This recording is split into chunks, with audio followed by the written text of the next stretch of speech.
I need to click to add myself to the stream. How you doing? Man, I boomered that. What's going on? We got Southbound is here. So no name.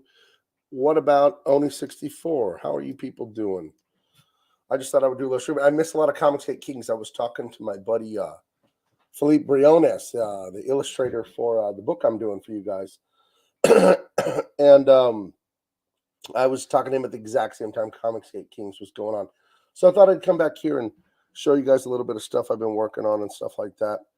And just talk to the fans. I've been on vacation for 2 weeks. I went to Disney World, and I wasn't able to really post a lot of videos or anything like that. But let me throw some of this stuff up here. I've gone over this thing before, but I wanted to go over it again because it was important to me. So I'm going to open this thing up here. But I'm going to check on the chat in just a second here. Preview. Okay, that's that's all. I want to show you guys something that was really important to me. Let me check on the chat really quick. I'll switch it to live chat. See who all is here. We've got Sono Name. We've got What About. We've got Only 64 Southbound. Citrina 7 is here. Oh, Rosa Nettle. Good to see you again. The Fizz Chozo is here. And Leg Kick 1. Leg Kick. Didn't I talk to you on Facebook under a different name? Anyway, GK1 is here. Okay, good to see you. So anyway, I wanted to show you guys this stuff here. Let's see. Yeah, this was the thing that was really important to me, and I hope to do it again. Comic-Con is having another Comic-Con special edition here in San Diego this weekend. I'm not going just because the holidays and all that stuff. It's literally the day after Thanksgiving. I don't want to go to it. But what I started doing, I think in 2014, I think. This was illustrated by Carlos de Anda and myself. It's a fundraiser I did. And the first year we did the CBLDF, the Comic Book Legal Defense Fund. And who were the artists on the? Oh, who were the artists on that? It was myself and who do we got here? Carlos de Anda, Doug Wheatley, Todd Knock, Eddie Nunez, and Dave Wilkins. We were the artists on that, and it was a really fun thing. But I just kind of wanted to explain it to you guys. And we had a T-shirt every year. We had a poster, and then we would turn that poster into a T-shirt. But these are the different years that we did it with different friends and different artists. And I don't have all of it here with me because I was kind of rushing. But I wanted to talk about the heritage of comics and stuff really quick. And anything you guys want to talk about. And I can tell you a little bit about my vacation too. Yeah, I did this fundraiser, and I plan on doing it again. Even though I'm sure a lot of people in the mainstream don't like me, I'm still going to go to like Comic-Con. They don't own Comic-Con, damn it. You know what I mean? It's for anyone that wants to go. Oh, What About says, yes, embrace the chat. Here's a hug. I'm going to put my hands on the camera. I'm hugging you now. Do you feel it? I embrace the chat. The horror Fifi, the horror Fifi Kim asks, you're half Mexican, Lebanese, close. I'm half Mexican and Libyan. So very close. Lebanon and Libya are close, and they're pronounced similar, but sure. But yeah, and it was open to the fans, and we'll do it again this summer. I'll do it again. My buddy has a bar. If you look on the bottom left of that, it says Basic. Basic is this amazing pizza place with New Haven, Connecticut style pizza, which is really thin, oddly shaped pizza. And at night, it's like a sexy nightclub and all that. And he would let me use his restaurant for free to do my fundraiser. And me and my friends, we would do a bunch of original like sketches and stuff like that. And we would auction those off, and all the money went to the Hero Initiative. So, because I saw some people like claiming bullshit on why I left DC and this and that and the other. And, because I said I care about the heritage here and I care about America and the American way. And I would just say to anyone who said it was other reasons or whatever, you're full of crap, because me and my wife did this fundraiser for years just out of our own pocket. We would buy stuff to give away and auction off, and we would do the legwork, and I'd call the local news channel and get on San Diego CBS. Is it 4 or 8 here? I don't even remember. But yeah, this fundraiser is amazing fun. But see, I would have each artist that, like, for this one, we had Todd Knock, Eddie Nunez, Jim Calafiore, myself, and Carlos de Anda, and we would each draw a monster for the poster.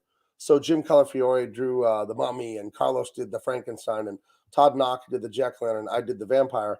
And then again, they'd be on the ad, and they would end up being on the T-shirt. And so this year's theme was fantasy. I don't remember what year this was. This one was sexy beach volleyball. This is the last one we did. And I have to tell you a little bit of woke BS I got from DC Comics about this one. I'll get back to that in a minute. This one was supposed to be like Street Fighter. You know the layout of Street Fighter, the video game. You're like picking what character you want to do. So this was Comic Con Kickoff 5, Gabe Eltabe's comic kickoff, and yeah. So these are really fun. It was really fun to do this fundraiser, and I want to do it again. Hopefully, the COVID stuff and everything's cool by this summer. We can have a normal Comic Con. Let me check on the chat really quick. Leg Kick says, yes, you did. Oh, and I did talk to you on Facebook. Let's see. Gravity Cat says, sup, Gabe. And I say, sup to you. And Bobby Campbell, aka the Oracle, as everyone knows, gives me a sunglass emoji with 4 brown thumbs up. I'll give you 2 brown thumbs up. Although in the image, it's a little red there. My lighting in here, I mean, this is a home office. Come on, guys. Baz says, hey, Gabe. Bobby Campbell, a.k.a. the Oracle, says 3 days till Thanksgiving. 3 days to the greatest meal of the year. I love Thanksgiving. Do you guys love Thanksgiving? I don't know if you're American or not out there. But you got the stuffing, the mashed potatoes, the gravy, the turkey. We do it at my house. My dad's a gourmet chef, the Libyan father. And then on the Mexican side, my grandparents, they had a Mexican restaurant for 50 years. So I know how to cook and I know how to eat. And we make it all from scratch, the cranberry sauce, all of it. What is your favorite part of the meal? To me, it's the stuffing, and it's got to be right, the stuffing. And we got to have enough stuffing to last for like a week or 2 after Thanksgiving. And just the gravy, it has to be homemade gravy. Don't be buying that powder. Don't be buying that shit in the jar. It's easy to make homemade gravy. Thanksgiving is amazing. And you get to, you get to watch the Detroit Lions lose, because they always lose. And the Cowboys, they win and lose sometimes. And then there's a third game now. I don't know, for those of you not in America, that's American football. It's on TV all day on Thanksgiving. It's quite amazing. So Jared Weaver says, Jared Weaver, the great Jared Weaver says, great to see you up with the chill stream. How close are you to monetization and memberships? I am just a few hours away. I think I can check on my phone right now. I'll look in here on the YouTube app on my phone, Jared, and I'll let you know how close. You guys are going to be a part of history tonight. Spread the link out. We're going to get this channel monetized, and then you can super chat me, and I can read your nonsense, and we can have more fun. So we, not me, we have 7,059 subs on this channel. Thank you. And then total watch hours. Excuse me. Sorry. We have 3,968. So we only need like 30-something hours, and we are freaking Gucci, right? I know. I heard a young person say that. Like, are we doing good? He said, we Gucci.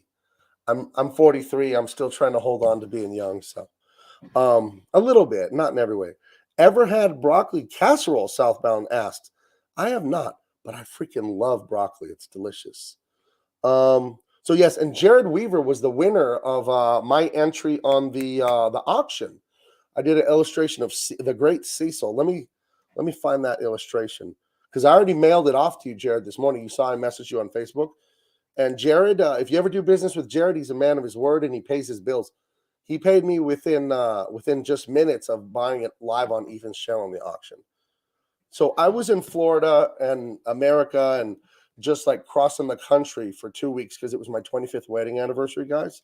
And I've never been to Disney World. And during the COVID lockdown, I found this YouTube channel called Disney Food Blog.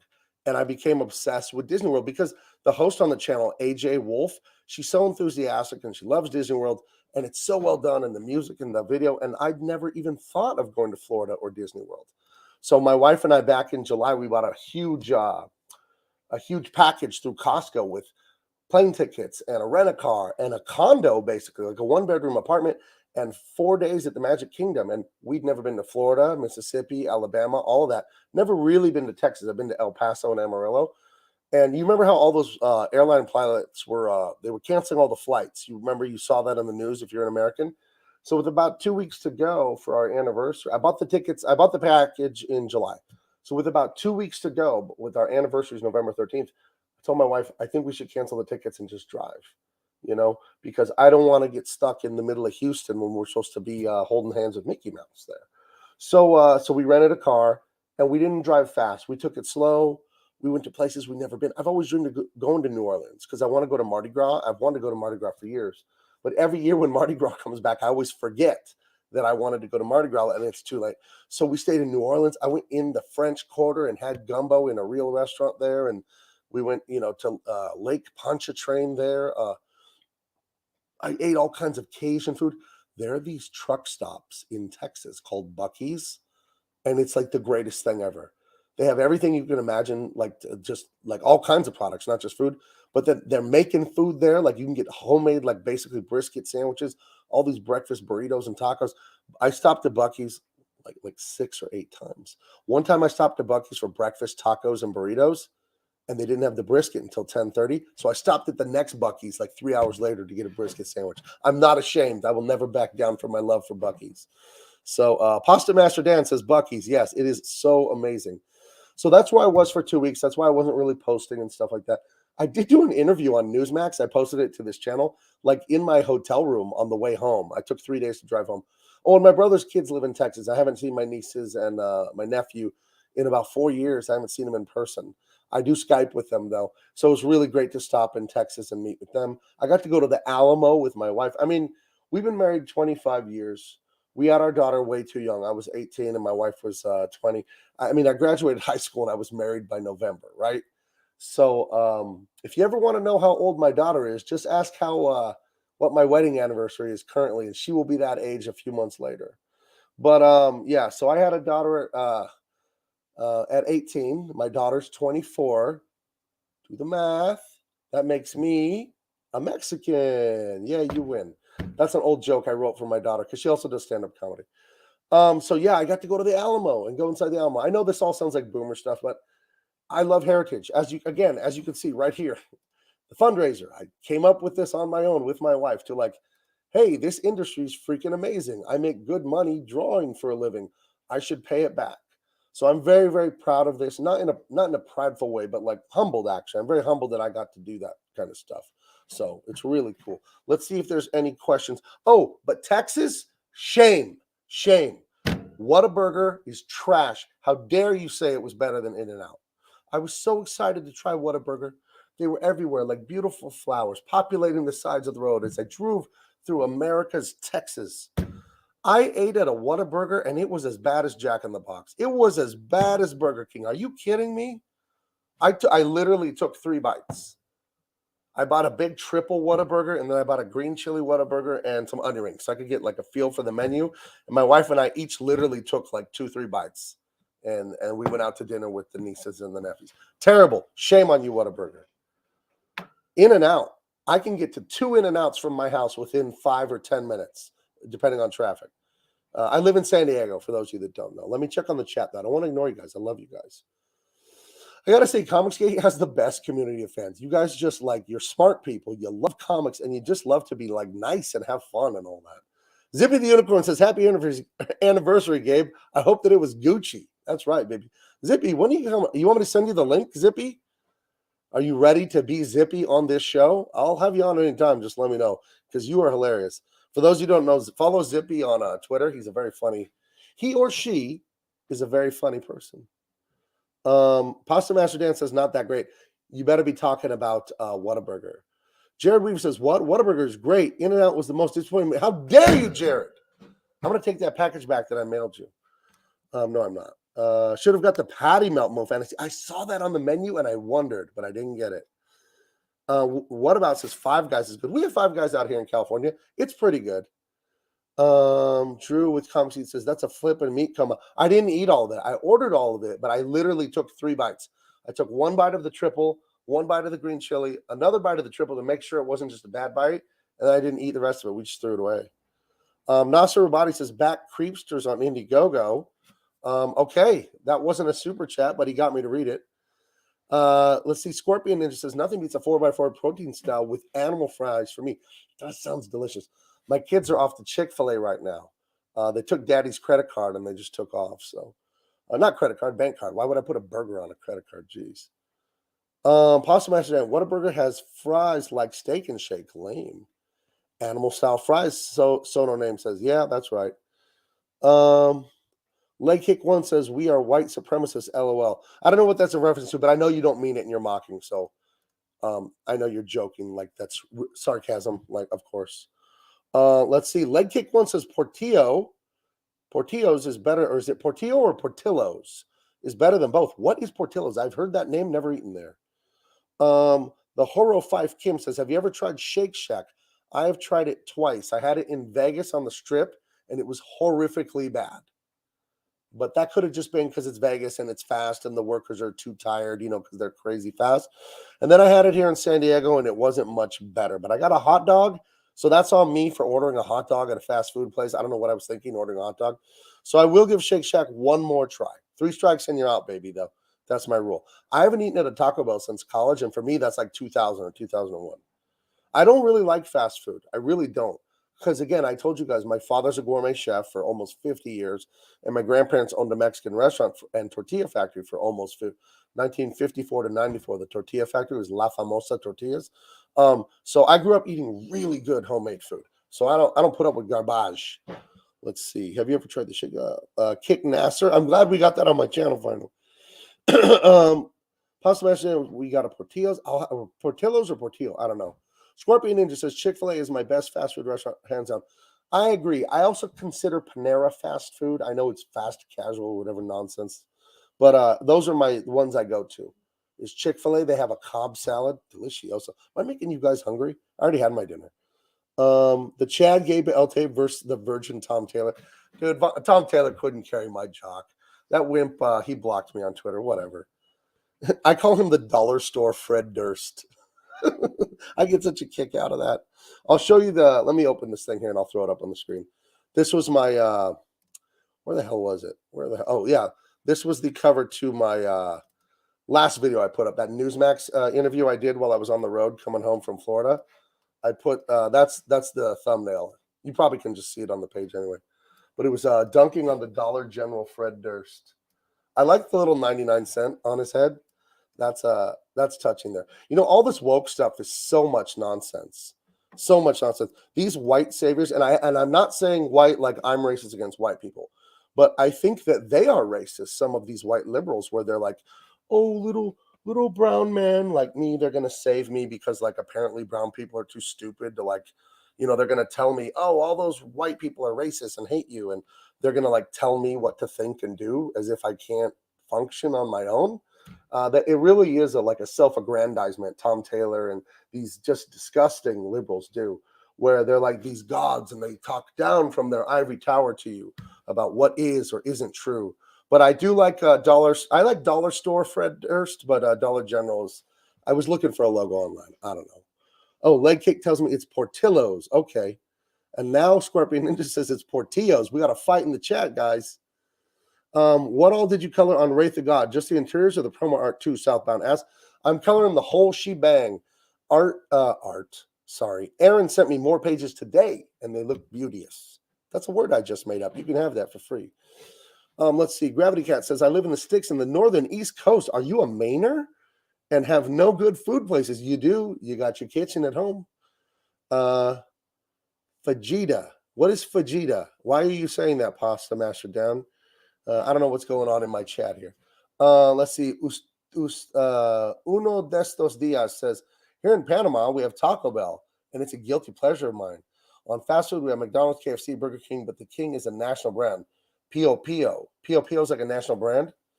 Don't let your friend, your fellow Panamanians catch you eating at the Taco Bell. Oh, Taco Bell, brutal. There's one, I don't know how people eat there. Let's see. Peter Orchard Studios. Gabe, your coloring videos are very helpful. Keep up the good work. Well, thank you. Yeah, I wonder about that, if that's good content for you guys. If you guys want to watch things like that, I'll do it for sure. I'm Gab, right? I'm Gabe. I love to talk. I love to talk in case you didn't notice.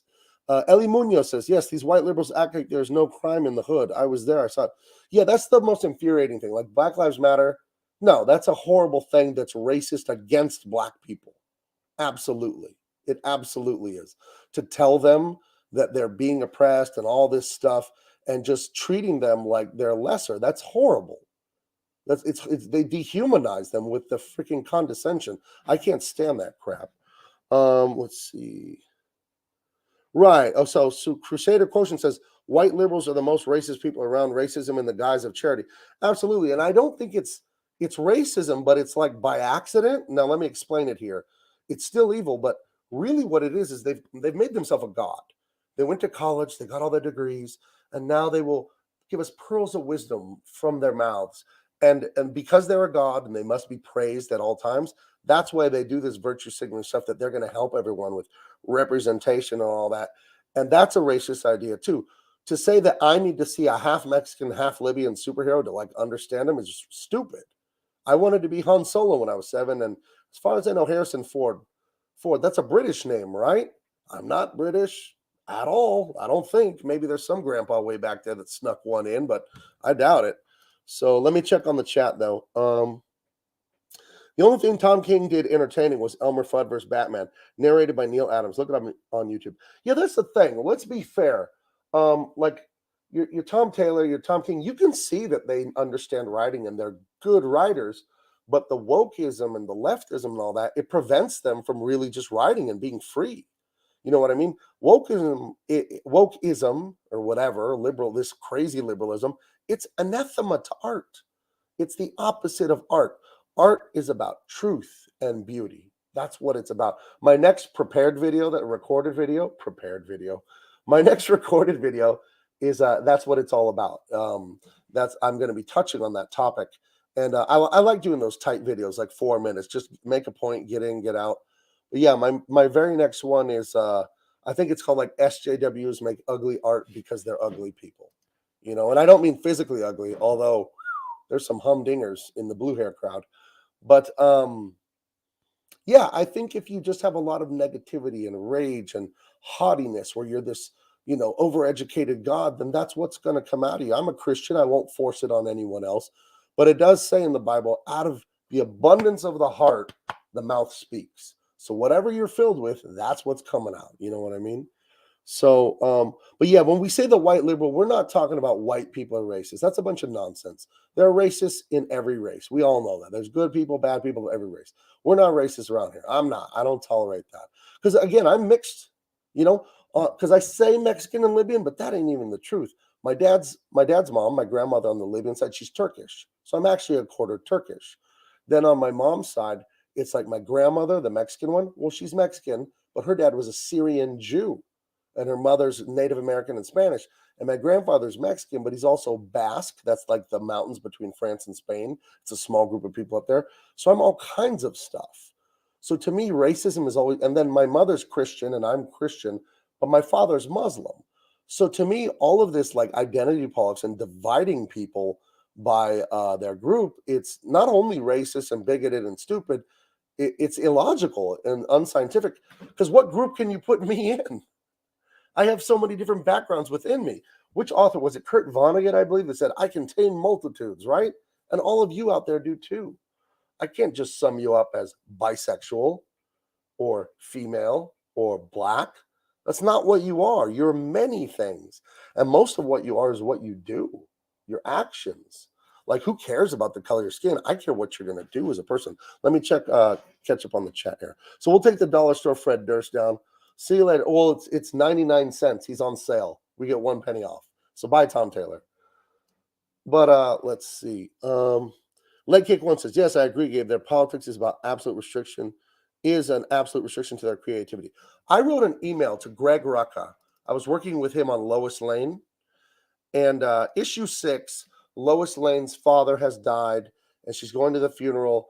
And the whole issue is flashbacks of like arguing with her dad and sneaking out of high school when she was a teenager. I'm digging in my hard drive for it right now. I want to show you guys some of the art. Lois Lane, issue 6. And although Greg Rucka is like an insane SJW, and remember he got Frank Cho kicked off of Wonder Woman covers because they were too sexy. He's like that crazy of a leftist. I wrote Greg Rucka a letter saying that issue 6 of Lois Lane is the most beautiful script I've ever read for a book I've worked on. He captured humanity and loss and death and the struggles we all have with our parents and all that in the most realistic, beautiful way I'd ever seen. And I was so moved by it that I wrote to him and just told him how beautiful it was.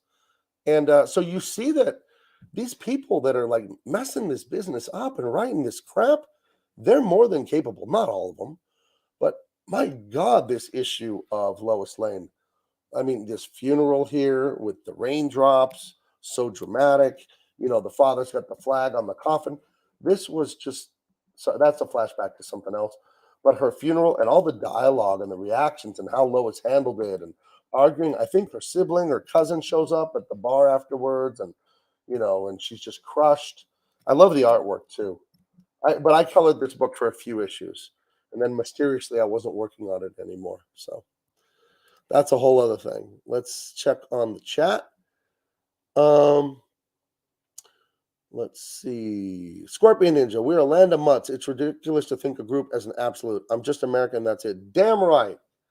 Damn right. Danky Frankie, I'm not sure if those guys are good writers. There are plenty of good writers that are leftists, such as Dan Slott. Right. Mark Wade was good before he jumped the shark. But that's what I'm saying. I'm telling you, like Greg Ruckus, he's one of the most leftist dudes in this business, like insane, like Trump derangement. And I don't know him personally. He may be a nice man, but what I've seen from him publicly is like crazy. But I was so moved by this script, I wrote him a personal email, just telling him, oh my God, that was just, I'm proud to work on this.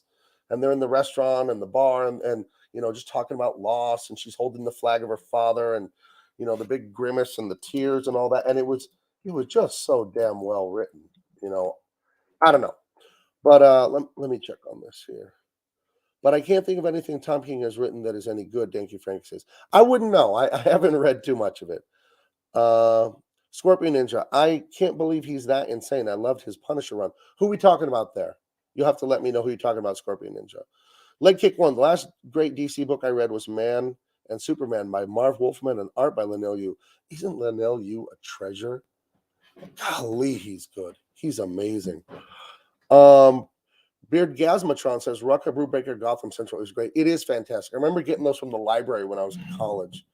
Danky Frankie says, I've got to check out that issue. What issue was that Lois Lane story in? That is issue 6 of the Lois Lane miniseries that came out last year. Gotta get a drink. All that talking can dry your throat out a little bit. But I just wanted to check in. Yes, here she's talking with her father. So the issue jumps back and forth with flashbacks and stuff. It's really amazing. And just the sadness. Oh, I think that's her sister, the blonde. I don't remember. It's been like 2 years since I worked on this. But it was so freaking good, this issue. It was so good. And, I just really wish they would get the woke out of that. I heard there's a new, I've never read The Wheel of Time. But I hear they're amazing books, obviously. And I heard it came out on Amazon, and they're like, they changed it, they made it woke, and it sucks. And it's like, how many times have we all heard that in the last 7 years? And that's why I had to get out of DC. It's like, I don't want to go down in history as the names of the people working at the company at the time that they just stick this knife in and kill it. I don't want that on me. And you know why I don't want it on me? I'll show you exactly why. That's why I don't want it on me.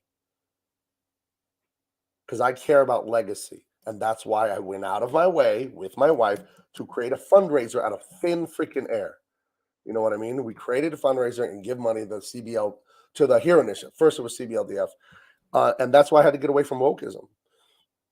And I have to say, oh, David Williams is in the chat. Hey, I emailed you the link to the show if you want to come in. If you want to come in and talk shop with me. And you don't have to, no pressure. I know you're old and you have to eat your postum and go to bed. Teasing you. But I'm mad at David because he's like 10 years older than me and he has more hair than me. I'm not bald. I have a full head of hair, but it isn't as thick as I wish. But no, where was I saying? But that's why I had to get away from that and come over here with you guys. I've been flirting on the edges. I've been working for your boy Zach under a pen name. I worked on Bigfoot Bill and I worked for the Brightwisers with David Williams, who's in the chat right now on stuff for the Brightwisers. And what you guys have given me, the chat, the Comicsgate fans, what you have given me is a gift. And I've been over this before, but I want to say it again in case people in this chat haven't heard me say it before. What you guys have given me is my childhood back of art. When I was a little boy in the back of that Mexican restaurant, I would draw because my brother was off at kindergarten. My parents were both like graduate students or something. And my grandparents had this restaurant. And I would sit in the kitchen and watch cartoons and then draw. There was this big roll of butcher paper. You could roll it out. It was 100 feet of butcher paper. I'd roll it out and just draw Star Wars space battles at like age 3 or 4. And I'm rambling, but the point was I would draw whatever I wanted. And the art was pure. It was coming right from my heart, like what I wanted to draw, what made me happiest to draw and think about, the stories I wanted to make when I was a little kid. And you guys have given me that back because now at Comicsgate, it's like, oh, I can just do whatever I want. And as long as it's good, it'll sell as long as I entertain. You know what I mean? I don't have to bow to wokeism. Just ridiculous stuff at DC where we always had to worry about, is it woke? And they would tell me, oh, that crowd of people, can you make a few more of them brown or black? And it's just like, I made a couple of them brown already. Okay, I guess. Or if a woman's cleavage was showing, you render the breast three-dimensionally because you're rendering everything three-dimensionally. A mailbox, a car, a sandwich, everything is three-dimensional. And then they would tell you to reduce the shine and the shadow and flatten the boobs out and stuff. And it's just like this woke is, as I said before, it's anathema to art. It is the opposite of art, wokeness. It's cowardly. I know that for damn sure, that wokeness is cowardly. So I hope that this is a phase, this wokeness crap. I see the backlash. You see Dave Chappelle, you see Joe Rogan, you know what I mean? You see people say, and someone like me, I'm not comparing myself to Joe Rogan and Dave Chappelle, but even someone like me, I'm working on Superman. That is the biggest superhero in the known universe. And I just say, you know what? No, I don't want to do this crap. You want to get rid of the American way? Well, then you're getting rid of me. I'm not going to do this with you. It's nonsense. So, let's see. Danky Frankie says, Gabe, CG class of 2018. I guess I am in a secretive way. Yeah. Let's see. Pasta Master Dan. Oh, yeah. Comicsgate is very childish. I don't think it's childish. Cruder Quotient 1. What Zach books have you worked on? Love his Jawbreakers books. I did a little bit of stuff on Jawbreakers, some backup stories and this and that. And then I did Impossible Stars. I'm going to do the next one with Renzo. Let's see. Leg Kick 1. We have a trade-off, Gabe. You create books we like and you enjoy what you do. It's a great trade, and we enjoy each other's company on here. Yeah. And I'm going to do more live streaming. It's just when I left DC, the way I left, that was quite an exit, huh? And then coming in here, I've been so busy. So I've been trying to like do quality YouTube, and I don't want to just be doing crap on here. So I was like, okay, I'll do one pre-recorded video a week, I think, if I can do it. But if it's not good, I don't want to do it. So I know the channel, you got to nurture it and you got to pay respect to the fans and just give me your time, because you guys are giving us money and you're giving us, the fandom. You're making this possible. That thing I said about being a kid and drawing and writing what I want. I miss Comicsgate Kings tonight. I don't know if you watched that, but I jumped on. I'm on the West Coast. They're on the East Coast, Ethan. So he starts at like right at dinner time for me. So I'm just going to have to adjust. But I had a Skype meeting already set up with Philippe, the guy illustrating the book I'm working on. He's a good friend of mine. I'll explain that to you guys if you don't know who he is, because I don't know who's seen me talk about him before or not. But let me just go ahead and open some stuff from that. What do we got in here? Sorry, I'm just opening up stuff from our book, Oath of Blood, Oath of Bone. Doesn't that sound like epic and important? But I did an hour with Philippe. We're breaking story. That means we're going over plot, and we're doing it the Marvel method. And the Marvel method is basically you don't write the page like page 1, panel 1. We see hero A and B talking, blah, blah, blah. Panel 2, they start to fight. Like, we don't do that. You just write like a general. Spider-Man is swinging through the city. He sees a bank robber. He flies down to stop him, but then the Green Goblin comes in and stops Spider-Man. So Spider-Man has to like run back home to do blah, blah, blah. You just write something like that just kind of tells the story. And then Philippe storyboards it and figures it out. Philippe is a master animator. He was at Disney France when Tarzan, Treasure Planet, Atlantis, Brother Bear, Emperor's New Groove, he helped animate those movies. So Philippe is a phenomenal artist. Sorry, I can't get this to stretch correctly without bringing it to the other screen. I don't have my glasses on. You guys want to see me in my glasses? Well, you're not going to, because I left them on the, oh no, I didn't leave them on the kitchen table. They're right here. Okay, there's my filthy glasses. That doesn't really help because there's a schmutz on them. I was trying to stretch this out to grow it. So anyway, Philippe and I met a few years ago on Aquaman Rebirth, a great comic at first. Old Dirty Fatty says, if you ever want crap and bad jokes, just let me on. When we run out of crap and bad jokes, I will let you know. And let me check on the chat, and then I'm going to talk about this more. Oh, any new art for your JCVD book? On Wednesday, there will be. I have it set up now. I told you when I left DC and started at Comicsgate, I've been so busy coloring and doing all these things and writing this book with Philippe and all that. I was like, Gabe, you got to make time for your book that you're writing and drawing. So yes, every week I'm going to be working on that, and it's built into the schedule now. I figured out what Comicsgate books I'm coloring and then what time I have for writing and drawing my own stuff. And the majority of my time I'm setting aside for me to write and draw, because what I could fall into is just coloring all the Comicsgate's books, because frankly, I'm the best colorist they have. No offense to Kyle. He's amazing. But I'm fast and I'm good. You know what I mean? I'm sure I'm the fastest one they have, and I'm definitely one of the best. So I could just fall into coloring all these books, but it's like, no, I'm here to tell my stories too. So, and Graham Nolan told me that today privately. We were talking. I said, oh, I got another project and this other thing, and all kinds of people were talking to me about coloring this and that, and I can help a lot of books come out. And he's like, you need to focus on your stuff. So, and I think he's right. When he pointed that out to me, I think he is correct about that. So let's see. What the hell was I saying? Oh, I met Philippe on Aquaman Rebirth. He was the fill-in artist, but he ended up doing the majority of the work because Brad Walker. Brad Walker's a great artist and a good dude, but he was slower than Philippe. This is some of the concept art Philippe has come up with for Oath of Blood, Oath of Bone, and we had an hour-long meeting during Comicsgate King's breaking more story, like figuring out more plot, figuring out more character motivations, figuring out where exactly we're going this. Because we have the big picture already figured out. And you guys tell me in the chat, he was saying he wondered if these cartoonish looking like chimeras would be a turnoff for people. I told him, no, because he's saying maybe they should look more human and just a little bit like an animal. And I told him, no, I think this is amazing and fun to have them really look like animals like that. And let's see. Yeah, here's one of our main characters, Shamba. She's fighting a bunch of robots. It's futuristic. You guys are going to love it because Philippe has all his movie background and Disney background. So he really understands setting and he really understands how characters need to look like they make sense in the world they're in. And the world is another character itself. The backgrounds and the cities. We're putting full thought into the world building and all that. We're not just going fast and dirty like, okay, there's people and they're fighting like, we are really taking our time with this. I plan on launching Indiegogo since my brand is being patriotic because I got pissed at DC about the American way being taken from Superman. I'm going to launch this thing, I think, on President's Day. And I'll get the full Uncle Sam hat and I'll get the beard and all the stuff. You know, we'll make it fun. We'll make it fun. I will humiliate myself for your amusement. But here's some of our main characters and stuff. Let me check on the chat, and then I want to show you something with my with my Jean-Claude Van Damme comic that I'm doing for myself. Let's see. David Brohawk Williams asked, did he do the gray tones on the art or did you? He did all this, Dave.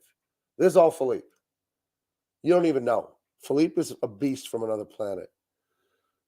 Teflon Ron, hey Gabe, do you have any covers designed for your comics yet? I don't. The Green Laser says TMNT didn't turn people off. That's what I told him. And if you look up Koteri Inc. and the Kings of Nowhere, oh boy, he's doing anthropomorphic, like half-human animal hybrids, and it's badass. It looks like Grand Theft Auto, but with like badass chimpanzees and like reindeer and stuff like that. So Jay Lee says the characters look great. Thank you. Is that Jay Lee? Are you the Steins from Texas? I hope that's you. If it is, hello. If not, hi anyway. The bot looks a little like Zeta from the Zeta Project cartoon. I don't know what that is. I'll take your word for it. American Comics Company, hell, 4th of July? No. I'm going to launch on President's Day in February. That's mid-February. Rosanella says, Gabe, that would be amazing. I think she's talking about me wearing the hat and the beard. Any examples of your coloring skills, Gabe? Holy shit, that looks awesome. Horror Fifle. Flife? The Horror Flife. I don't know. I'm sorry. I'm screwing your name up. Yeah, I'll show you some of my you want to see my coloring skills? How dare you challenge me? I'll bust out some Bass Reeves since Dave Williams is in the chat. Let's see it. This is a favorite of mine. This is a 2-page spread from Bass Reeves. David Williams, who's in the chat, he illustrated that. And then I masterfully colored it. And then Dave masterfully sent me notes, and then I improved it after he sent me notes. I always give Dave a hard time about giving me a hard time. It's my only way to fight back. Abraham Lincoln. That's who you should be for your launch, Teflon Ron says. That's hilarious. What face is there in any politician, bro? I don't know what that is about. The Horror of Life. Oh, okay, I see it now. Sorry. That's your name. The Horror of Life. It's okay. Don't worry. Abraham Lincoln, please don't call me that. Now that I said that, you're going to call me that. Oh, my gosh. Yeah, these are some Bass Reeves pages. I won't show too many because I don't think this one is out in stores yet. But I did show a couple already on the gram. I'll show some of issue 3 because that's already in Walmarts everywhere. Let's see. Old Dirty Fatty. He was hilarious on Aaron's show. Who? Dave? Dave is fantastic. Dave is he in? Oh, he's not. I was making sure Dave wasn't backstage waiting for me to bring him in. But this is already out, so I can show all of this, I guess, because this has been out for months. But this is Bass Reeves. He was a real guy. He was a real guy, and the Lone Ranger is based off of him. And not only is it beautiful, beautiful art, and this is written by Kevin Grievix. He is the creator of and starred in like some of the Underworld movies. I think he was one of the big werewolf dudes. Um, but yeah, he's the writer of this, and Dave's the illustrator, and then I'm coloring this. So Bass Reeves was a bounty hunter back in the American West, after the Civil War. I think this is like the 1870s or the 1880s. I don't remember what it said in the script, but yeah, it's a fantastic story, and it has to do with family and how Bass Reeves' son goes sideways and becomes a bit of a criminal because Bass Reeves isn't home enough. Think of that message. We've got a minority father who's not there for his son, and his son gets into legal trouble. Kind of on the nose for our world today, and I can say that because I'm Mexican and I know the ghetto. We were quite poor when I first got married, quite poor. As Dave to your show, Turkey Man. I sent Dave the link. Dave can come if he wants, and I'm looking down here, and Dave is not jumping in. So if Dave wants to come in, he's welcome. I love to have Dave on here. Cross comment says Gabriel Trump. Oh geez, I have a Trump wig. Did you know that? I had it for Halloween or something like that. Yeah, I can't do a Trump impression. I can do voices. I can do all kinds of cartoon voices. I've always been able to do it since I was a little kid.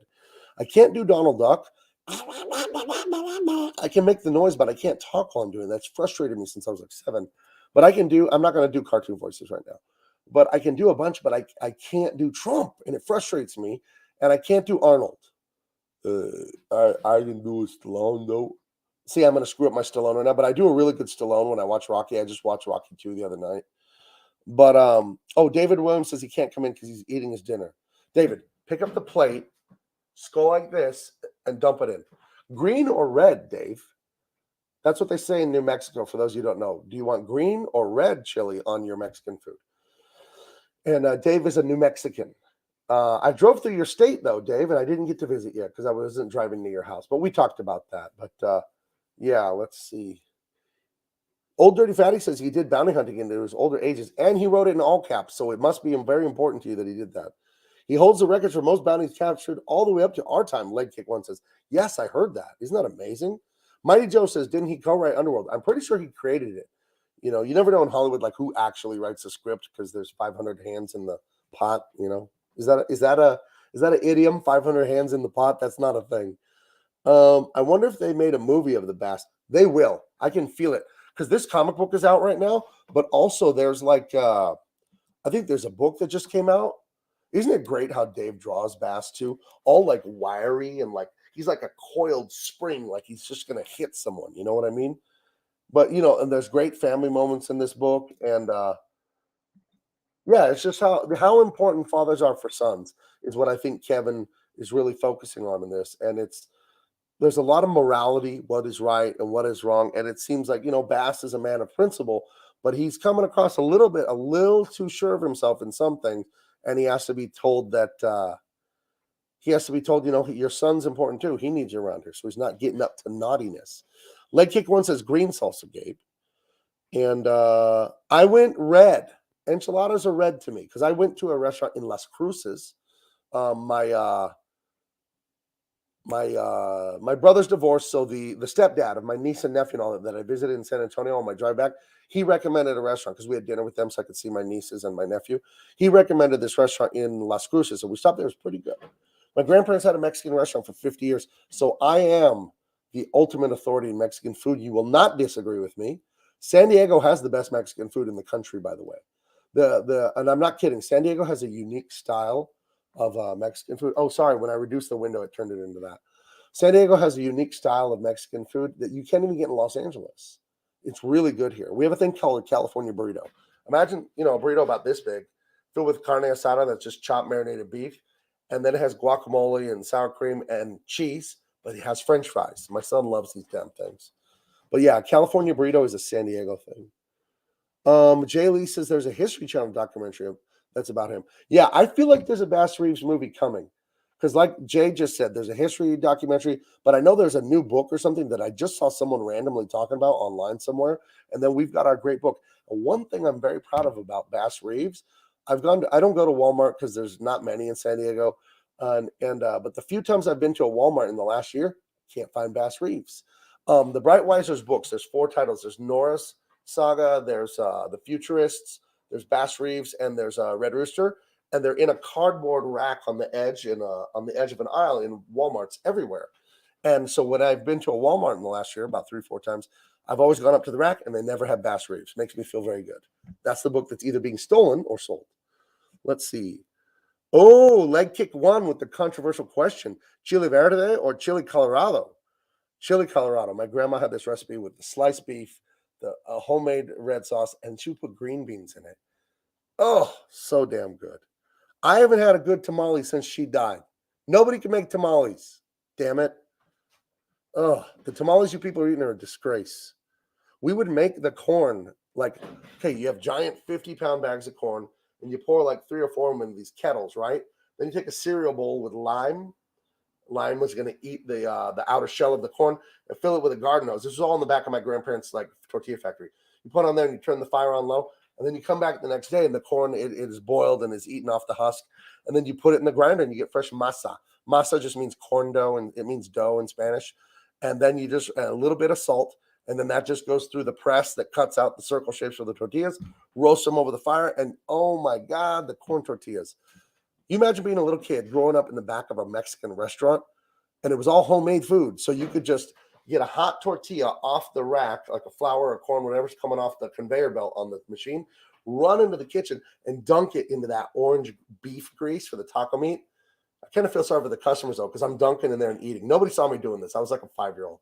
Sorry, customers. I was a very precocious child. I'd go out into the dining room of the restaurant, and I would sit at the table with strangers and eat their chips and salsa and be like, "Hi, I'm Gabe. What's your name?" And man, those were good days in my grandparents' restaurant. I was very little, like 3, 4, 5. I was hanging out there all the time. A funny thing I would do is I would take a cup is like this big too when you're a little kid. I go up to the soda machine and fill it with every flavor of soda. Then I go into the back parking lot behind the restaurant and throw the soda on the ground because I thought it looked like Spider-Man's web. And I would be alone in the back parking lot, throw the soda on the ground and go, "Spider-Man, nobody knows who you are." I would do that. I don't know why in the hell I would do that, but when you're alone as a kid, you got to use your imagination. Let me check on the chat, and then I'll tell you about the time I ate tortillas with dirt all over them. Solo Cruza La Frontera, Gabe. I don't speak enough Spanish to know what you're talking about there. LA and the Bay Area does the best Mexican food. I live in San Diego. I know. David, okay. San Diego has the best Mexican food. I told you not to challenge me on that. I'm going to ban you from the channel. Chronic Taco is really good. I've never been there. When are you going to color these art pages? These are not pages of the book. These are just sketches. We don't have drawn pages yet. I'm working on the plot and then the opening Marvel method for the first scene over the Thanksgiving break. So I'm going to reconvene with Philippe on Tuesday, but he agrees we should launch on President's Day. Don't worry, Philippe is fast. There's a reason he was the fill-in illustrator on Aquaman Rebirth, because he can turn around books like that. We're not going to do no one book a year, me and Philippe. This is a saga, this thing. This is a very long story. We have it planned. It's an epic. It really is. This is a couple hundred pages, this thing. So we have to break it down into 40-something or 60-something page things, depending on the fundraising goes. I got to earn that from you guys. But how dare you say that San Francisco has better Mexican food, Dave? How dare you say that? Let me check on the chat here. Pasta Master Dan, I ate tamales. Oh, sorry, I skipped past it. From a jar in juice. They were exquisite. How dare you? Hail chat, hail base Gabe, Greek Hazu, thank you. Oh, Geek Hazu, thank you. LA has good taco trucks. They're good. Let's see. We're having jongpei sandwiches for Thanksgiving this year. I encourage people to try one. One of the few things good to come out of El Salvador. LOL, Scorpion Ninja. You said it, not me. Here's how amazing my grandmother and grandfather were about Mexican food. I did not know this about Mexicans, although I am half Mexican. Most Mexicans have tamales at the holidays because they are very labor intensive. You have to take the corn husk, put the masa in it. That's that corn dough. And you have to make the corn dough with lard and spices and all that. Then you take a chunk of meat and you roll it up and all that. And then you steam it. Very labor intensive to make a tamale. So most Mexicans just have them really have them like once a year at Christmas. We had them year round. I didn't know it was a Christmas thing until 2008, like my first week at Wildstorm. I was talking to Carlos. Carlos de Anda, the great illustrator. We did Arkham City. We did Star Wars together. We did all kinds of great books together. I was talking to him about the holidays, and he was saying, "Oh yeah, we just made all the tamales and this and that and the other." And I was like, "What do you mean you made them?" And then he explained to me, and then I asked my wife, who's like full on Mexican and Native American. She says, "Yeah, you just make them at Christmas." So then I felt like a snob. Said, "Well, in my family, my granny would make them year round." So I was my grandmother's favorite, and my wife doesn't let me forget. Let's see. Leg Kick One says, "I was born in East LA, Gabe, City of Angels Hospital. I know Mexican food. It's where I learned how to speak Spanish." Well, good for you. There's a great, yeah, my mother-in-law's from East LA. Yeah, a very rich Mexican heritage there. Let's see. Nana is your name. Gabe, you should reach out to Gary from Neurotic before he leaves San Diego. He can help promote your channel. Also, Yellow Flash would be good stop to boost subs. I went on Yellow Flash's show like 2 weeks ago. I talked to Yellow Flash today on Twitter, actually, and I messaged Gary. If you guys all want to politely tweet at Gary that he should talk to me, it'd be appreciated. Don't harass him or bother him. You know what I mean? Like, do it in an elegant way. If you want to tweet at Gary that he should talk to the man who told DC to F off because they want to mess with the American way. If you guys want to tell Gary that without being rude or irritating or anything, I would appreciate it. Be elegant when you tell him. Don't be pushy and like spam his account and piss him off. He's a good dude and he does a lot of hard work for pop culture stuff. Let's see. Just crossed the border, Gabe. Satrina 7. Yeah, Tijuana Mexican food is really good too. Hold on, I have a visitor. Yeah, you can ask me a question. It's fine. My wife is walking through my office. She has to put something away, so you can't see her. I have a green screen right here. That's how that Van Damme isn't really at my house, guys. I know that you thought Van Damme was here. No, I have a green screen, and my wife is walking behind it. So let's see. Gabe, can you do a Biden impression? I haven't heard enough of him. I wish I could do a Trump impression so bad. I tried it a few times. It was terrible. It was horrific. Yeah, that Donald Duck and Arnold Schwarzenegger are my white whales that I want to be able to do. Let's see. Oh, Old Dirty Fatty says, "Hi, Gabe's wife." Hi. Oh, you heard that? See, I do have a wife. Now, she's not going to appear on camera because she's shy. You going to say hi real quick? It's not like Malin's wife. Do you have food in your teeth? She's asking me. She could just say hi real quick.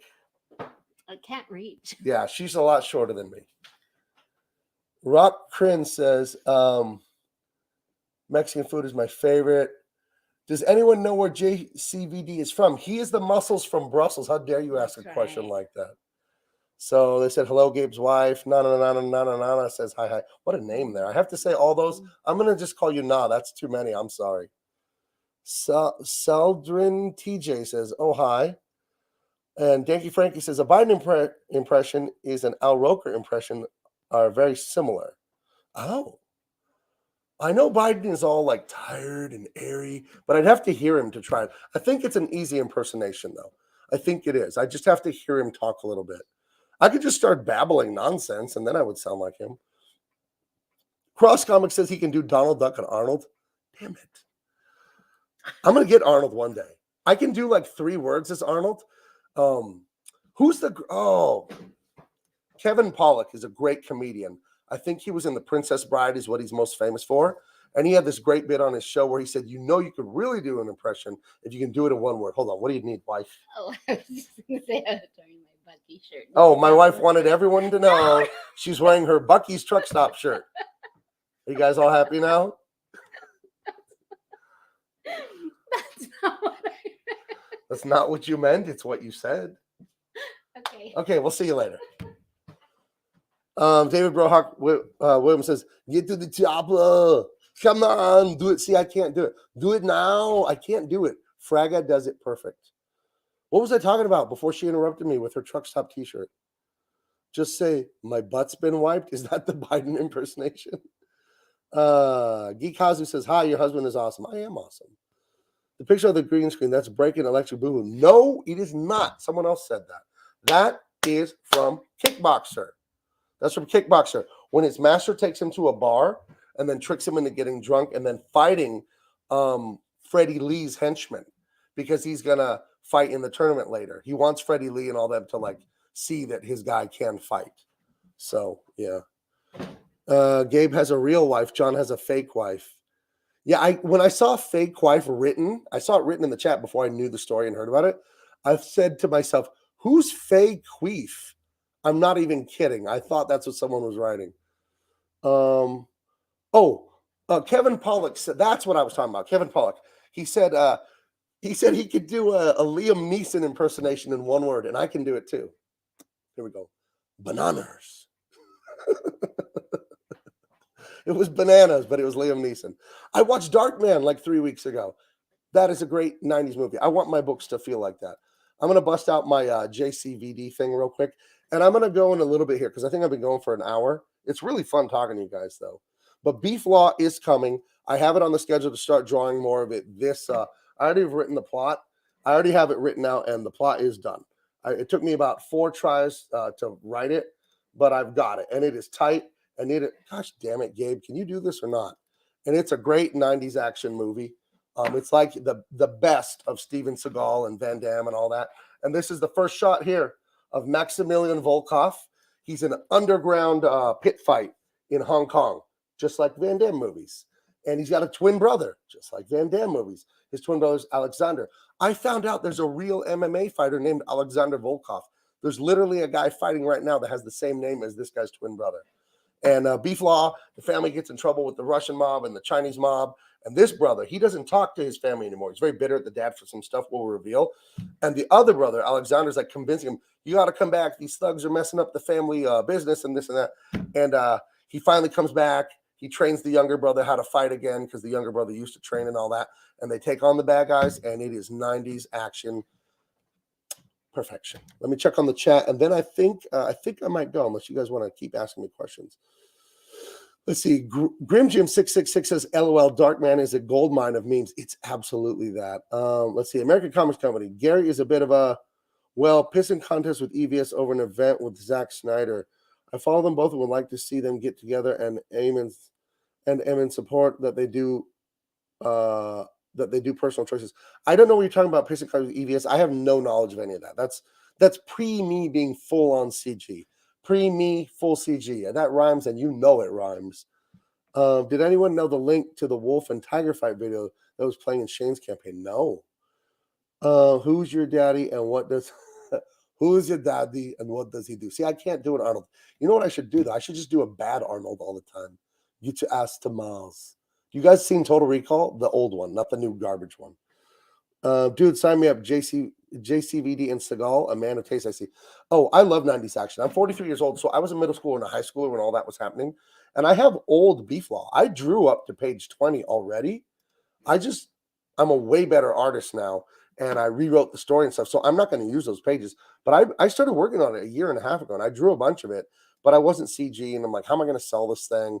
And but yeah, there's a bunch of old Beef Law. Maybe do you guys want to see the old Beef Law? Do you want to see the old stuff? I don't want to show it all. I'm not that proud of it. Some of it's good. Let me see.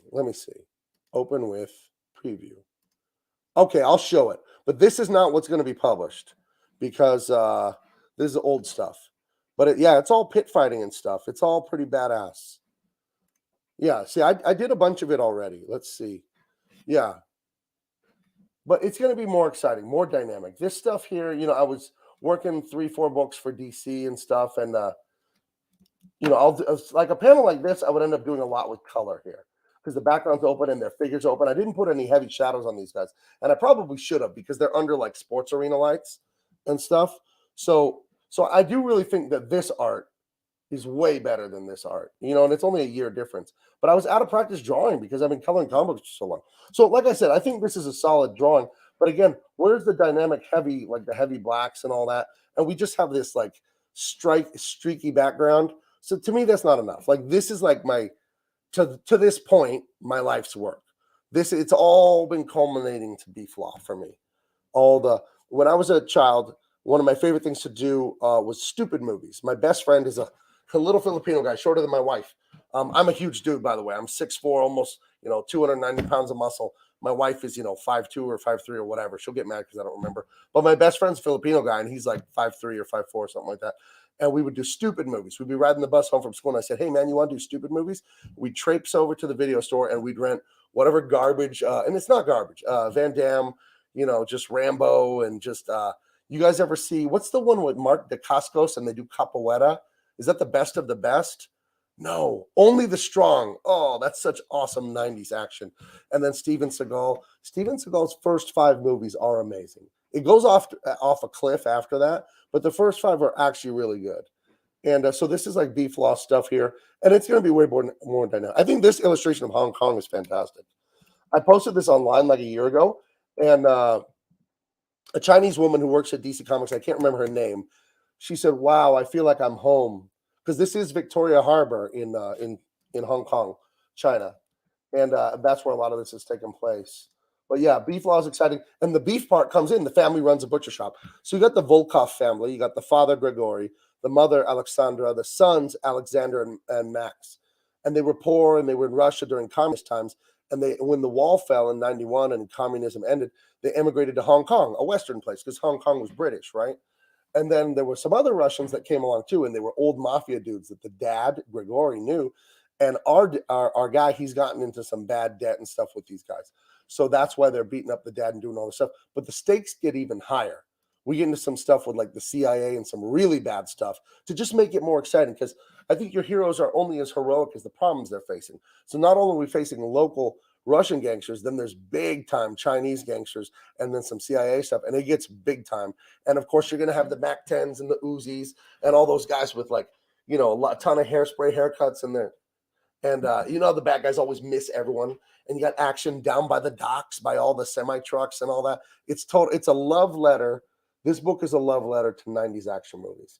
And I'm sincere. I don't like '90s action in an ironic way, like I'm making fun of it. I love it. I actually think it's good quality entertainment. I think when you're a boy and you love action, there's nothing better than this stuff. I saw an interview with Sylvester Stallone, and he was talking about what he was thinking when he wrote Rocky, and why did he think it succeeded so well? And he said, because it's positive. And I wasn't around then. This is 1977. I was born a year later. And even if I was alive then as a baby, it wouldn't have mattered. He said everything was so negative in the late '70s, and people just wanted something light and fun. And I think our comic book industry, the mainstream, has shit the bed. I'm sorry, but it has.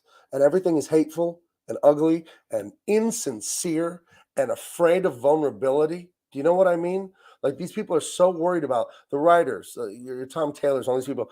They are so evil and caught up with being praised that they need validation constantly, that they write for validation. They do not write to create beauty and art.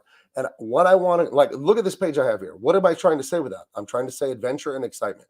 And and to make it less serious, the twin brothers both have '90s style mullets. Like Van Damme in Hard Target, where he's in New Orleans or whatever. That's the look I'm basing Maximilian and Alexander on. They're like in their late 20s, so their parents would be like in their 50s or 60s. So this is a fun book. It's uplifting. It's exciting. The good guys are good guys.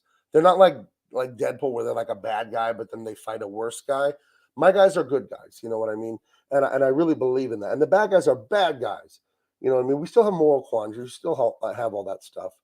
So I'm very excited about Beef Law, and I put into my schedule today to make time for it, because I'm getting so many offers, guys, to write a book, like an actual novel, like a prose book. I've been on TV. I have more TV interviews. I'm doing all kinds of Comicsgate books, all kinds. And Graham was telling me, you need to focus on your stuff, because I'm good. I could take a bunch of work, but then it's like, what's the difference professionally doing a bunch of Comicsgate books or just DC or Marvel books? As far as workload, I'm not saying SJW, all that. I'm just saying for my schedule and all that, what's the difference if I just come over here and just color everything? I'm shortchanging you guys if I do that. And you guys, you took it in the nose, and you still do. I'm sure they shit on you on Twitter and Facebook, and you got to just like not engage. I mostly don't say anything to people that are rude to me on that. I just say, forget it. So, Vlad Riot, you're from the old days. And yeah, when I used to do my channel before, I quit at the election time, right around then. That's about when I quit, because I wasn't allowed to speak free, and I was trying to have a channel for years, and it just wasn't working. So but I'll go through the chat, and then I gotta go, because I'm working on coloring a book for someone I won't even mention. There's stuff I'm doing that's mind-blowing. Some of the stuff that's happened, some of the deals and stuff, it's so good. You guys are gonna love it. So let me run through the chat here real quick. Let's see. Reagan impersonation, not accent. Ronald Reagan. What does that sound like? Just watched Time Cop recently. What fun. I'm calling you not. Time Cop is fun. Mike Barron has a great story about that. Mike Barron wrote the comic book adaptation. Mike Barron, The Thin Blue Line. Go back to that book, by the way. He's a good friend of mine. He's the one that got me into comics. He had me draw Detonator, issue 3 or 4 back in like 2004. But anyway, he says that Mike Richardson was at Van Damme's house when they were like before the movie of Time Cop was going to come out, because it was a Dark Horse comic. And they were discussing something. And I guess this is unfortunately when Van Damme was in his cocaine days. So, cocaine can cause psychosis, right? Make it cuckoo. He says that Van Damme left the room and came back, and he just starts telling Mike Richardson, the Dark Horse publisher, you come to my house, you eat my food, and you steal from me? And he just kept insisting that Mike Richardson had stolen from him. And Mike Barron tells it really good. That's all there is to the story. Eventually, it just kind of all, they didn't get into a fight or anything, but he said it got kind of intense there. Yeah, I wouldn't want that guy mad at me in 1993 when he could jump kick that high. So, Andrew Wilson says, Gabe, you rock. I do, in fact. Thank you. American Comics Co. says, no. It's such a shame. The scales of commonplace far outweigh any pettiness that can be held out in a discussion and just laid there. I'm not sure what you're referencing. Gen X Strong, can't wait to see your new stuff. Well, you're looking at some of it. Beef Law, I'll be working on the page 2-3 spread this Wednesday. Yeah. Tari always says, good to see you, Gabe. Tari, I love what you're doing on Instagram. Keep drawing all the time, friend. We got another visitor. Wife is back. They say I have a real wife, not like John Malin's fake wife. I just said, hey, maybe his name is Na. Oh, maybe your name is Na. You want to finish singing it for me, hon? Hey. Goodbye. Is that your name? Let's see. I feel you. We should all be working together to take geek culture back and bring back the cocaine-filled fun days. No drugs. That is not. I am not recommending anyone do cocaine. Is that how the "you come to my house" trope started with Rose and Nettle? Is there a whole trope of it? I just know Mike Barron told me that. Mike Barron is a kooky guy in the best way. He's a good. I named my youngest son after Mike, so he's that good of a friend to me.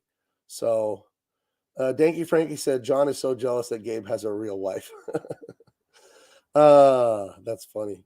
I do have a real wife. 25 years, by the way. We were in Disney World. I said it at the top of the show. I don't know if you guys know that or remember, but that's where my wife and I were for 2 weeks. And it was the trip of a lifetime. I'm a San Diegan, and I've basically spent all my life between Colorado and San Diego. I was born in Colorado, parents divorced, moved to San Diego when I was 8, moved back to Colorado to go to college when I was 21. And so me and my wife is from San Diego and grew up dirt poor on the Indian reservation, trailer park, whole thing.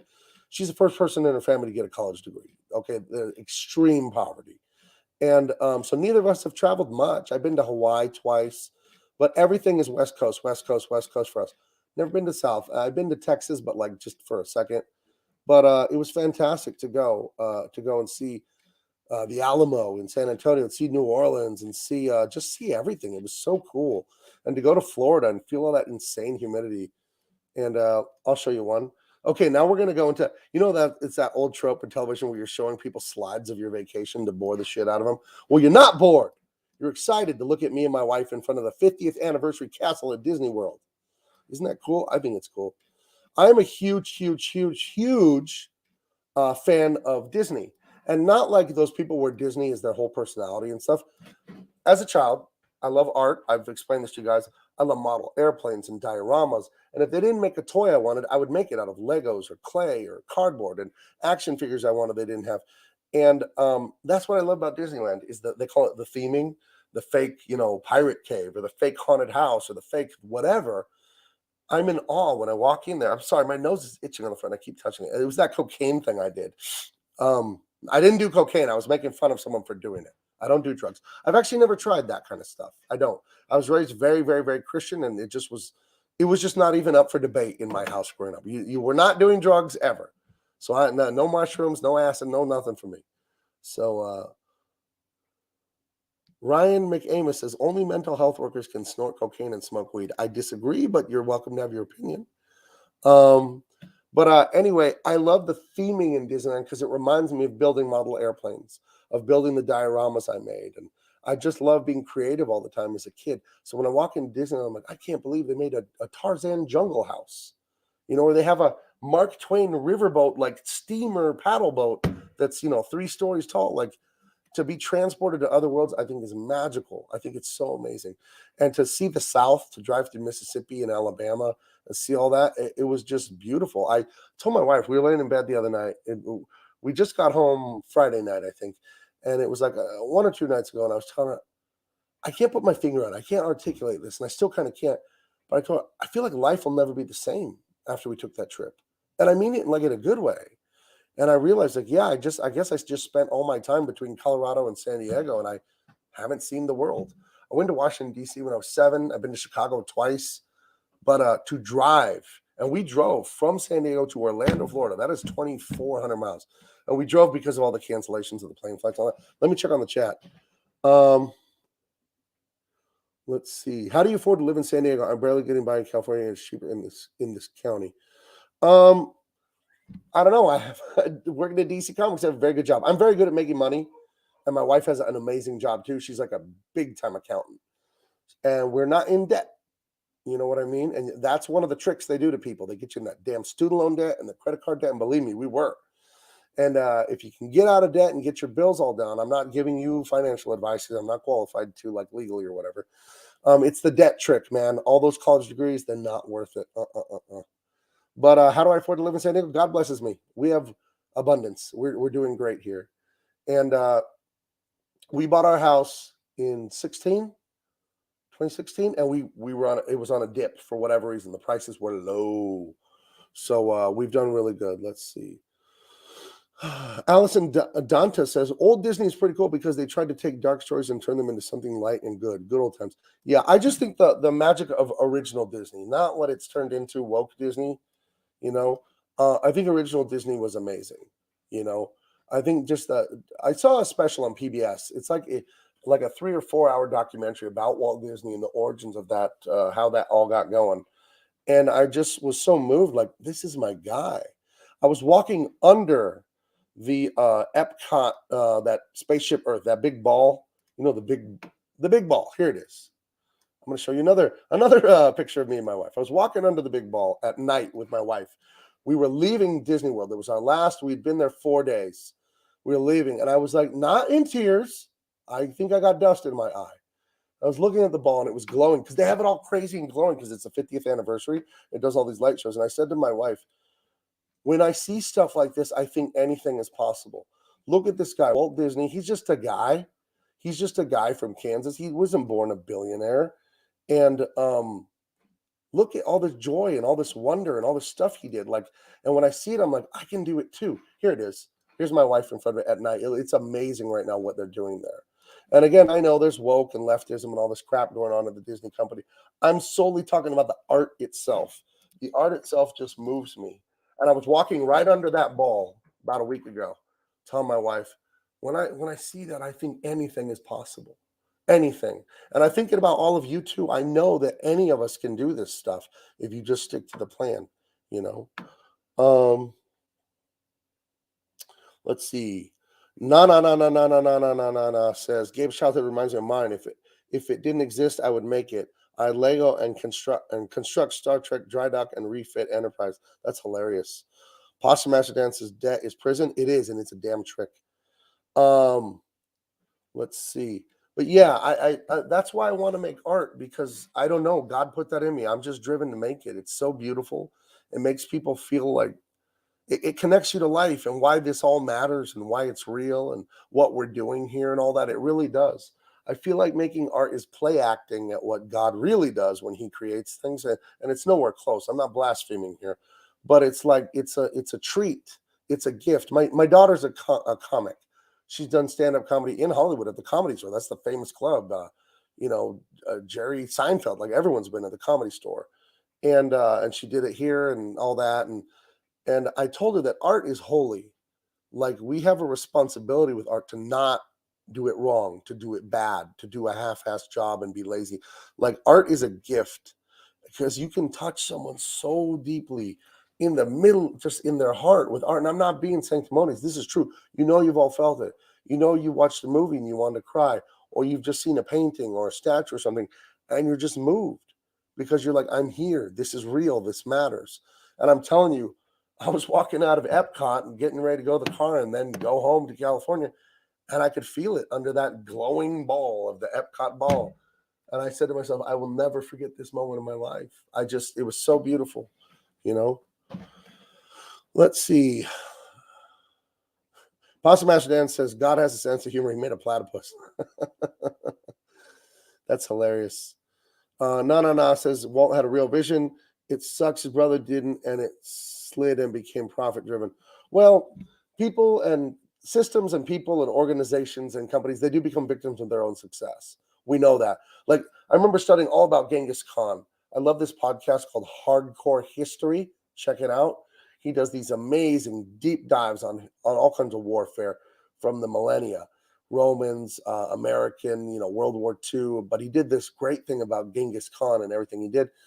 And after Genghis Khan had conquered everything, about 2 generations later, like the grandkids, they fumbled everything because they're just born into the wealth. They don't earn it. And I think that's a lot of what's going wrong in the Western world, America and Europe and South America, is that we are, unfortunately, the spoiled children of all the success and sacrifice. And again, sorry, talking a lot. I need a little water. That's why I made that fundraiser I was talking about earlier, guys. Because I understand none of this has to be here. None of this success we have has to exist. We could lose it all like that. We're just caretaking it for now. You know what I mean? So let's see. Jared Weaver gave us the anti-Cecil when it comes to drugs. I'm not going to judge anyone if they do drugs. Like, whatever. That's someone's personal life. As long as they're not selling them to kids. Coloring question from Mighty Joe. Any advice for digitally remastering traditional colors, markers, or just better starting over from the original black and white lineup? Start from the black and white lineup. You don't want to do surgery on that. That's just a mess. Let's see. Hey, Gabe, how's Beef Law coming along? Tari asked, oh, you're late. Beef Law is looking pretty damn good, and we're working on page 2-3 this Wednesday. I'm launching Beef Law after Oath of Blood, Oath of Bone. Oath of Blood, Oath of Bone is my sci-fi amazing thing I'm doing with Philippe Briones. I was already showing that.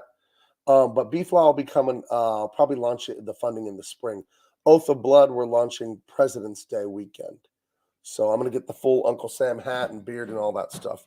I'm going to check. I said it 20 minutes ago, but I really got to do it now because I got to go back to work. You need to do more live stream. This is great, Gabe. A true sermon on creativity and the power we all have to be the light in the darkness. Hell yeah. Thank you. I love it. And I think you'll grow to understand that I'm sincere about this. I love art. As much as you can love something that's not a human being, I love it. I really do. I love the beauty and just how it makes you feel inside when you see these beautiful moving things. It's why I hate SJW art. They can't make good art until they fix their heart, fix what's inside them. But yeah, so if I could leave you with anything tonight, it's 8:13 here on the West Coast, on the best coast. Have a great day, and just make sure you like and subscribe. If everyone could, okay, copy me. You're gonna grab your mouse, scoot your mouse over to the like, hit the like, then move it up and over. You doing it? We're doing it together. On the share, click share. Share this to Facebook, share this to Twitter. And if you do that, I promise I will give you amazing comic books. I promise. Well, I'm not going to give them to you. I'm going to sell them to you. But you know what I mean. But I got to go because I'm going to say bye 1,000 times every day. Love you guys. CG's the best. Like and share this. We really need it. This stuff belongs to you guys. You guys made this movement. You gave me a home to make beautiful comics. So I'm going to deliver. I will talk to you later. Bye-bye, guys. Let's see if I can figure out how to end this stream. All right. Adios. Bye.